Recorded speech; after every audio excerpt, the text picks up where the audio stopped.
महाभारत की कहानी के बारे में तो हम सभी जानते हैं। यह भी सभी जानते हैं कि भारी सभा में कौरवों द्वारा द्रौपदी का अपमान करने की वजह से महाभारत का युद्ध आरंभ हुआ। लेकिन क्या आप जानते हैं कि आखिर द्रौपदी थी कौन? उन्हें 5 पांडवों से विवाह क्यों करना पड़ा? चलिए आपको बताते हैं इसके पीछे की कहानी। लेकिन उससे पहले जानते हैं कि द्रौपदी का जन्म कैसे हुआ। महाभारत ग्रंथ के अनुसार द्रोणाचार्य के कारण पांडवों से पराजित होने के बाद राजा द्रुपद काफ़ी चिंतित रहने लगे थे।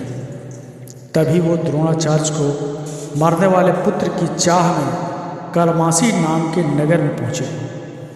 वहीं उन्हें 2 ब्राह्मण याज और उपयाज मिले, जिन्होंने उनके लिए पुत्र प्राप्ति का हवन किया। उस अग्निकुंड से एक दिव्य कुमार प्रकट हुआ और उसी हवन कुंड से कुमारी पांचाली का भी जन्म हुआ, जो कमल की पंखुड़ी की तरह कोमल थी। राजा द्रुपद ने अपनी बेटी द्रौपदी की शादी के लिए एक स्वयंवर सभा का आयोजन किया था। स्वयंवर में दिए गए शर्तों को अर्जुन ने पूरा किया और इस तरह से द्रौपदी की शादी अर्जुन के साथ हो गई। उस समय पांडव अपनी माँ कुंती के साथ पहचान छिपाने के चलते ब्राह्मण वेश में रहा करते थे और भिक्षा मांगकर अपना पेट भरते थे।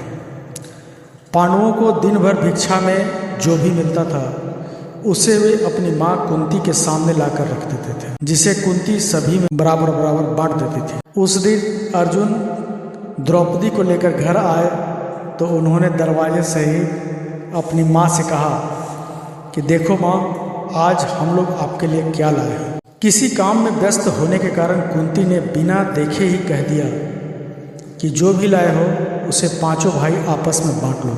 जब कुंती ने द्रौपदी को देखा तो वह हैरान रह गई। उन्होंने अपने पुत्र युधिष्ठिर से कहा कि इसका कोई ऐसा उपाय निकालो जिससे द्रौपदी का भी कोई अनर्थ न हो और मेरे मुंह से निकली बात भी झूठी न हो।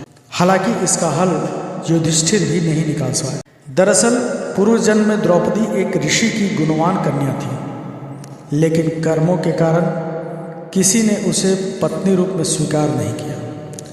इससे दुखी होकर वह भगवान शिव की तपस्या करने लगे, जिससे प्रसन्न होकर भगवान शिव ने उन्हें मनचाहा वरदान मांगने को कहा। इस बार पर द्रौपदी ने बार बार सर्वगुण युक्त पति की चाह रखी।